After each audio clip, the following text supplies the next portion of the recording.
আসসালামু আলাইকুম রহমতুল্লাহ। শুরু করছি মহান আল্লাহর নামে। আজকের এই পুরো ভিডিওটা কেউ না দেখে কোনো মন্তব্য করবেন না।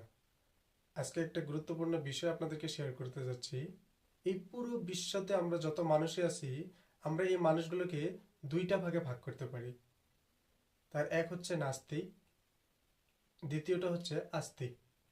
বা এক হচ্ছে বিশ্বাসী ও দ্বিতীয় হচ্ছে অবিশ্বাসী। যারা নাস্তিক তাদেরকে নিয়ে আজকে আমি কোনো কথা বলবো না। আজকে আমরা কথা বলবো আস্তিক বা বিশ্বাসীদেরকে নিয়ে। আসলে বিশ্বাসী কাকে বলে? আপনি দেখবেন আপনার চারদিকের মানুষ কেউ কাউকে বিশ্বাস করতেছে না। আমি আপনাকে বিশ্বাস করতে পারতেছি না, আপনি আমাকে বিশ্বাস করতে পারতেছে না। এক বন্ধু আরেক বন্ধুকে বিশ্বাস করতেছে না, এক ভাই আরেক ভাইকে বিশ্বাস করতেছে না। এই বিশ্বাসী শব্দটাকে আপনি যদি ধর্মের ভাষায় বলেন, তাহলে বলতে পারেন ইমানদার মানে বিশ্বাসী। তাহলে যদি আমরা ধর্মের দিক দিয়ে ব্যাখ্যা করি, বিশ্বাসী কারা, এই প্রশ্নটা হবে এভাবে: ইমানদার কারা, বা যে ইমান এনেছে তাদেরকেই তো আমরা বিশ্বাসী বলবো। আমি আমার কথা বলছি, আমি যদি ইমানদার হতে চাই, তাহলে আমাকে মোট 6টা বস্তুর উপরে ইমান আনতে হবে। মানে 6টা বস্তুর উপরে আমাদেরকে বিশ্বাস স্থাপন করতে হবে, তারপরে আমরা ইমানদার হতে পারবো। এই 6টা বস্তু কি আমাদেরকে ক্লিয়ার হতে হবে। আমরা জানি যে আল্লাহর উপর ইমান আনতে হবে, ফেরেশতাদের উপর ইমান আনতে হবে, আসমানি কিতাব সমূহের উপর ইমান আনতে হবে, সমস্ত আল্লাহর প্রেরিত রসুলদের উপর ইমান আনতে হবে, ভালো মন্দ তাকদিরের উপর ইমান আনতে হবে, এবং শেষ দিন অথবা কিয়ামতের দিনের উপর বিশ্বাস আনতে হবে। মোট এই 6টা বিষয়ের উপরে যদি আমরা বিশ্বাস স্থাপন করতে পারি, তাহলে আমরা নিজেদেরকে ইমানদার বা বিশ্বাসী হিসাবে বলতে পারবো, বা আমরা আমাদের পরিচয়টা ইমানদার হিসাবে দিতে পারবো। এবার প্রশ্নটা হচ্ছে এই জায়গায়, এই যে ইমান আনার 6টা মৌলিক বিষয়, এই 6টা মৌলিক বিষয় আপনি দেখবেন এই 6টা থেকে 5টাই কিন্তু অদৃশ্য। 6টা মূল বিষয়ের মধ্যে থেকে 5টা বিষয়ে আমাদেরকে না দেখে না শুনে আমাদেরকে বিশ্বাস করতে হয়।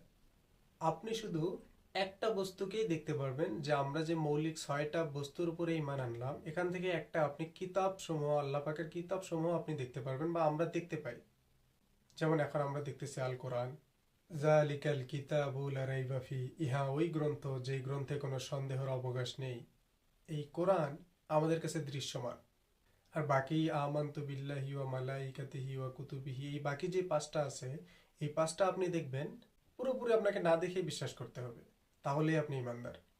যদিও আল্লাহ পাক বলেছেন মানুষের মধ্যে এমন মানুষ থাকবে যারা বলবে আমরা ইমান এনেছি, কিন্তু তারা মোটেও ইমানদার নয়।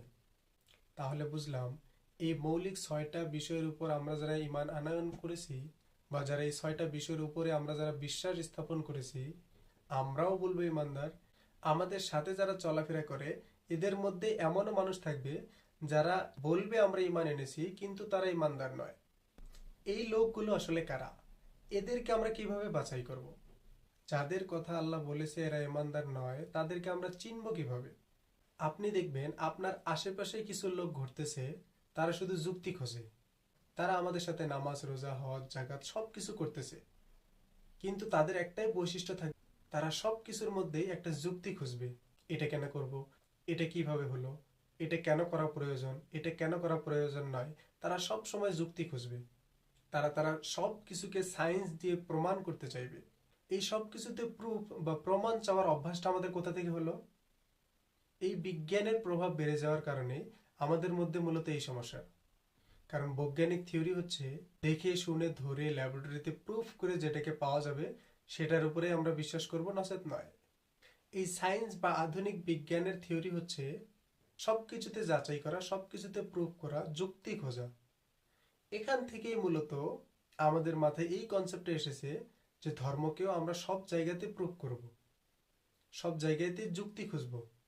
এটার উপরে বিশ্বাস করতে গিয়ে আপনার আশেপাশের কিছু লোক দেখবেন, তারা বলবে আমরা ইমানদার বা ইমান এনেছি এটাও বলবে, কিন্তু তারা সবগুলোতে যুক্তি খুঁজবে। আমি এটা বলছি না যে ইসলামে কোনো কিছু যৌক্তিক নয়, তাই যুক্তি খোঁজা যাবে না, আমি কথা বলছি না। বরং ইসলামের সবকিছুই যৌক্তিক। কতগুলো হয়তো আপনার মাথায় ধরছে, কতগুলো ধরছে না। যেগুলো ধরতেছে সেগুলো আমরা প্রমাণ পাচ্ছি, কিন্তু যেগুলো প্রমাণ পাচ্ছি না তার মানে আমাদের ওই বুঝটা নেই।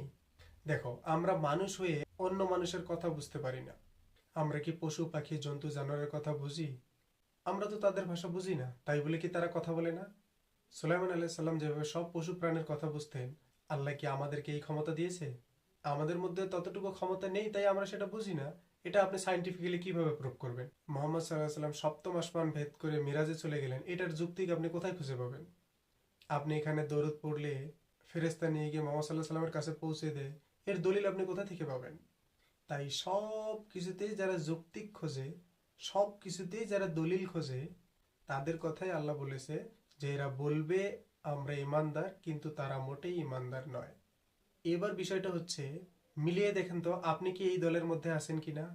যদি এই দলের মধ্যে থাকি তাহলে আমাদেরকে বেরিয়ে আসতে হবে। এবার কথা হচ্ছে, আমরা এই 6টা গায়েবী বিষয়ের উপর ইমানও আনলাম, আমরা আমাদের সমস্যাগুলো থেকে, মানে এই যুক্তি তর্ক থেকেও যদি বের হয়ে আসি, এতটুকুতে কি আমাদের দায়িত্ব শেষ? শুধু ইমান আনলেই কি আমরা সফল, নাকি এর উপরে টিকে থাকতে হবে? এই ইমানের উপরে টিকে থাকতে হলে কি কি করণীয় আমরা পরবর্তী ভিডিওতে আলোচনা করব। আজকের মতো এতটুকুই।